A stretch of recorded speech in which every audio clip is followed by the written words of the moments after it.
Professional criminals unit 2 का part बनता है professional criminals, meaning, history, characteristics, types, psychology of professional criminals and how professional criminals different from other type of criminals.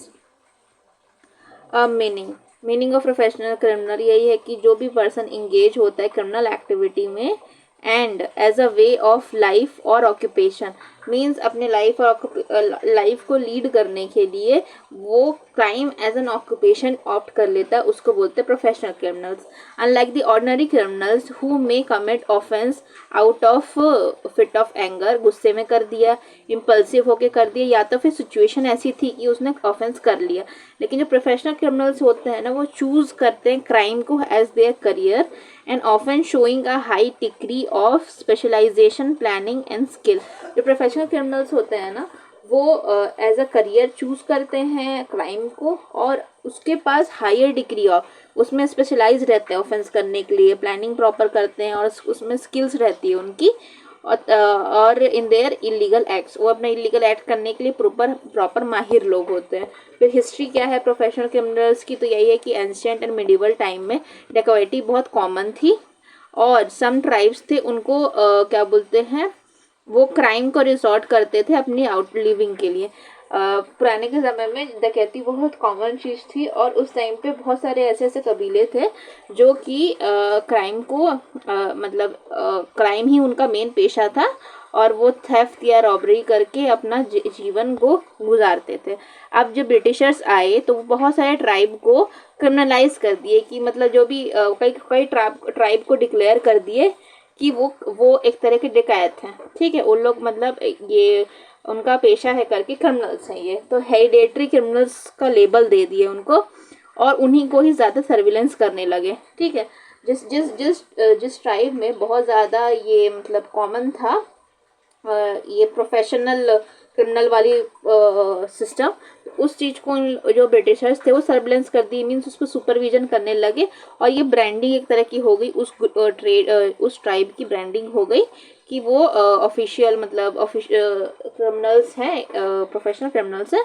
तो इस जो branding हुई ना, उसकी वजह से क्या हुआ, डिस्क्रिमिनेशन बढ़ गया और ये परमानेंट क्रिमिनलिटी में तब्दील हो गया. मतलब हो सकता है कुछ लोग उसमें से वो काम करते होंगे, लेकिन एक पूरी कम्युनिटी को ही लेबल कर देना कि ये तो सर्टेन चीज़ है करके, तो वो चीज़ वो परमानेंटली, जो अगर लोग ऐसा हो गया कि लोग अगर बोल ही रहे हैं उनको कि आप क्रिमिनल हो, तो वो अगर कोई नहीं भी करना चाहता होगा तो वो भी एक तरह से उस चीज़ में आ गए.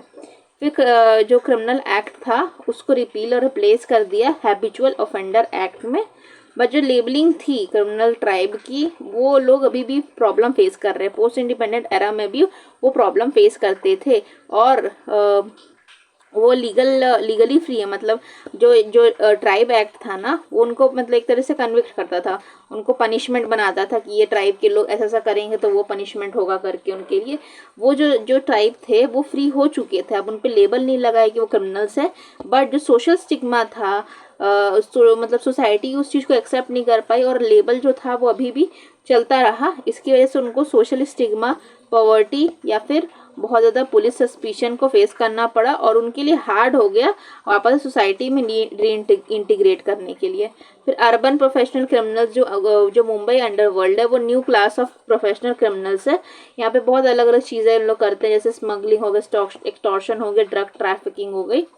अब मॉडर्न एरा में प्रोफेशनल क्रिमिनल्स का लेवल ही चेंज हो गया है. जैसे कि हमारा साइबर क्राइम सिंडिकेट्स हैं. यहाँ पे syndicate is group of people involve in any act. फिर ये हमारे कॉन्ट्रेक्चुअल किलर्स हो गए, ड्रग्स एंड ह्यूमन ट्रैफिकिंग वाले लोग हो गए, या तो फिर वाइट कॉलर क्रिमिनल्स हो गए. ठीक है, फिर टेक्नोलॉजिकल और ग्लोबलाइजेशन में ये सब चीज़ें बहुत ज़्यादा मतलब सोफिस्टिकेटेड मीन्स रिफाइंड हो गई एकदम, और उसको डिटेक्ट करना और भी ज़्यादा मुश्किल हो गया. अब कैरेक्टरिस्टिक्स क्या है हमारे प्रोफेशनल क्रिमिनल्स के, वो हैबिचुअल ऑफेंडर, मतलब बार बार ऑफेंस करते हैं. ठीक है, फिर उनमें स्किल्स और स्पेशलाइजेशन होता है, एक्सपर्टीज होता है किसी एक स्पेसिफिक क्राइम में, प्री प्लानिंग पूरा करते हैं, प्रॉपर प्लानिंग और एग्जीक्यूशन के साथ काम करते हैं, टेक्नोलॉजी का यूज़ करते हैं. कोई लोग अपने जो भी उनकी मतलब उन लोग लूपहोल खोज लेते हैं अपने काम को करने के लिए। उसके बाद anonymity and secrecy, false identity को लेकर के काम करते हैं, कई बार ट्रैवल करते हैं। फिर associated with the organised crime, बहुत सारे ग्रुप से जुड़े रहते हैं जो कि उनको प्रोटेक्शन और रिसोर्सेज प्रोवाइड करते हैं। मतलब कभी कभी ये जो क्रिमिनल्स होते हैं वो अकेले काम नहीं करते, ग्रुप में काम करते हैं और उन लोग ही उनको हेल्प करते हैं। इकोनॉमिक मोटिव, उनको क्राइम को एज अ बिजनेस करते हैं जिससे उनको बहुत सारा इकोनॉमिक गेन होता है। फिर रैशनल अप्रोच, वो वेट करते हैं, मतलब चेक करते हैं कि रिस्क ज़्यादा है कि रिवॉर्ड ज़्यादा है, उसके बाद ही वो ऑफेंस को करते हैं। ये होता है रैशनल चॉइस थ्योरी, मतलब वो सोचा समझा एक तरह से ऑफेंस कर रहे हैं, सोच समझ के देख देख के वो चीज़ को कर रहे हैं। रेसिस्टेंस टू रिहेबिलिटेशन, वो वापस से, मतलब आपका जो प्रोफेशनल माइंडसेट है तो वो they are lost the responsibility to conventional rehabilitation. मतलब ये मतलब ऐसा होता है कि उनका माइंडसेट ही ऐसा हो गया। कोई लोग होते गलती से कर दिए, उसके बाद फिर अपना आप को पश्चाताप करके उसको वापस से सोसाइटी में वापस आना चाहते हैं, लेकिन ये जो होते हैं ना, इनका माइंडसेट ही ऐसा डेवलप हो जाता है कि वापस से उसको रिहेबिलिटेट करना और वापस से सोसाइटी में रीइंटीग्रेट करना ये पॉसिबल नहीं है। फिर टाइप्स ऑफ प्रोफेशनल क्रिमिनल्स, जैसे कि हमारे हो गए प्रोफेशनल थीव्स हो गए, shop lifters, chain snatchers, professional thieves हो गए हमारे। फिर फॉर्जर एंड काउंटर फिटर, जो फेक करेंसीज बनाते हैं, फेक करेंसी रैकेट्स करते हैं। फिर फ्रॉडस्टर, जो फ्रॉड करते हैं, इंश्योरेंस फ्रॉड करते हैं, बैंक फ्रॉड करते हैं। स्मगलर, ड्रग्स, गोल्ड्स, आर्म्स की स्मगलिंग करते हैं। फिर साइबर क्राइम्स, जो हैकिंग, ऑनलाइन स्कैम्स वगैरह के लिए रिस्पॉन्सिबल है। फिर कॉन्ट्रेक्चुअल किलर, जैसे हिटमैन होता है, वो भी अंडरवर्ल्ड असैसिन्स होते हैं। फिर ह्यूमन ट्रैफिकर्स, जो ऑर्गन्स का ट्रैफिकिंग करते हैं, चाइल्ड ट्रैफिकिंग करते हैं। वाइट कॉलर क्रिमिनल्स भी हमारे प्रोफेशनल क्रिमिनल्स में आते हैं, वो भी सोचा समझा काम करते हैं और अपने उसको यूज़ करते हैं, पोजीशन को यूज़ करते हैं अपना ऑफेंस करने के लिए। अब फिलॉसफी क्या है, माइंडसेट क्या है प्रोफेशनल क्रिमिनल्स का, वो क्राइम को एज अ प्रोफेशन देखते हैं।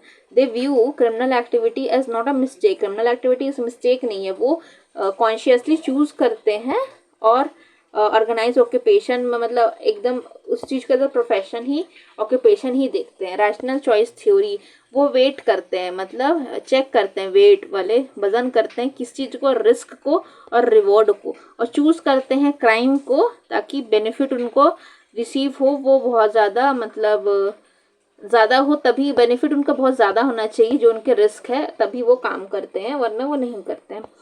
फिर जैसे होता है कि एक मर्डर का उनको 1 करोड़ रुपए मिल रहा है, तो क्या हुआ, मर्डर इज छोटा उनके लिए, 1 करोड़ इज बड़ा, तो वो रिस्क देखते हैं और उसके बाद फिर उनका तो प्रोफेशनल तरीका ही है, तो वो ऐसा क्राइम करके निकल जाते हैं और पुलिस खोजते रह जाती है कि इसका कोई कनेक्शन था नहीं था, हिटमैन करके चला जाता है जो उनका काम है। फिर detachment from the social norm, वो जो कन्वेंशनल सोशल मॉरल स्टैंडर्ड्स होते हैं ना, उसको रिजेक्ट करते हैं और उनके एक्टिविटी को जस्टिफाई करते हैं या फिर नेसेसरी बोलते हैं कि उनका काम ज़रूरी है, उनका काम एक पेशा है, प्रोफेशन है। फिर specialisation, like the professional in the legal field they develop specialise skill, जैसे कि सेफ क्रैकिंग, काउंटर फिटिंग, जो भी है उन लोग स्किल्स डेवलप कर लेते हैं क्राइम करने के लिए। फिर एडेप्टेशन एंड इनोवेशन, वो कम्प्लीटली मतलब चेंज होते रहते हैं, मतलब टेक्नोलॉजी और जो भी लॉज है उसके अकॉर्डिंग अपने आप को अमेंड करते रहते हैं ताकि वो पकड़े न जाएं। अब क्या क्या डिफरेंस है प्रोफेशनल क्रिमिनल्स में और कन्वेंशनल क्रिमिनल्स में। प्रोफेशनल क्रिमिनल्स जो होते हैं ना, उनका इंटेंशन होता है, डेलिब्रेट रहता है, प्लानिंग के साथ होता है, और जो अदर क्रिमिनल्स होते हैं ना, वो इम्पल्सिव या सिचुएशन के बेसिस पे होता है, कभी फिट ऑफ एंगर में भी होता है उनका काम, वो जानबूझ के ऐसा नहीं करते हैं। फ्रीक्वेंसी हैबिचुअल होते हैं, प्रोफेशनल जो क्रिमिनल्स होते हैं वो हैबिचुअल होते हैं, रिपीटेड ऑफेंडर्स होते हैं। अदर क्रिमिनल्स जो होते हैं वो वन टाइम थिंग होता है या फिर रेयरली करते हैं।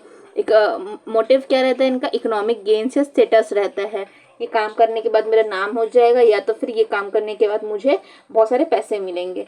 और ये जो अदर क्रिमिनल्स होते हैं ना, वो रिवेंज में करते हैं, आइडियोलॉजी में करते हैं या तो पैशन में करते हैं, मतलब इनका कोई और मकसद होता है, इकोनॉमिक नहीं रहता। जनरली प्रोफेशनल क्रिमिनल्स का ही इकोनॉमिक होता है, इनका इकोनॉमिक उतना नहीं होता है, ये कभी कभी रिवेंज में कर देते हैं या फिर आइडियोलॉजिकल डिफरेंस वगैरह हो गई, इसमें भी वो काम करते हैं अदर क्रिमिनल्स। फिर स्किल लेवल, ये हाईली स्किल्ड और ट्रेंड होते हैं, ये बिल्कुल अनस्किल्ड होते हैं। फिर एसोसिएशन, ये जुड़े होते हैं ऑर्गेनाइज ग्रुप से और ये अपना अकेले काम करते हैं। रिस्क मैनेजमेंट, केयरफुली प्लानिंग करते हैं ताकि अरेस्ट ना हो सके और ये कुछ भी कंसिक्वेंस को सोचे समझे एक्ट कर देते हैं। Perception of crime, seems as legitimate occupation, ये कभी भी नहीं देखते कि क्राइम गलत है। और ये जो अदर क्रिमिनल्स होते हैं वो लास्ट रिजॉर्ट देखते कि और कुछ तो नहीं है, यही कर देता हूँ करके आखिरी ऑप्शन टाइप को देखते हैं, या तो फिर गलती हो जाती है उनसे।